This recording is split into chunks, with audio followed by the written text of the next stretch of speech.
না, অবশ্যই এটা খারাপ লাগছে।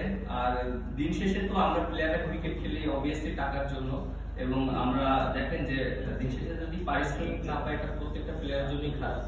আর যেহেতু সবাই একটা দিক থেকে আশা করবে অবশ্যই, যেহেতু ক্রিকেট বোর্ড আমাদের গার্জিয়ান, ক্রিকেট বোর্ড অবশ্যই এটার ব্যাপারে কথা বলবে এবং তারা আমাদের প্রত্যেকটা মানুষের হয়তো রেসপন্সিবিলিটি নিয়ে কথা বলবে সবার সাথে যারা ফ্র্যাঞ্চাইজি ওনার আছে, এবং সেই ক্ষেত্রে যদি প্রবলেম হয় সবাই হয়তো ক্রিকেট বোর্ড একটা ভালো একটা সলিউশন দিবে আমার কাছে মনে হয়।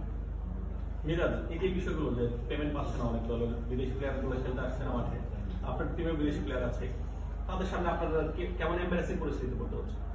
দেখেন একটা জিনিস দেখেন, এবছর সিচুয়েশনটা একটু ডিফারেন্ট ভাবে হয়েছে। দেখেন যে এর আগে কিন্তু এরকম কখনোই হয়নি, আমার কাছে মনে হয় প্রথমেই মনে হয় এরকম সিচুয়েশন ঘটেছে।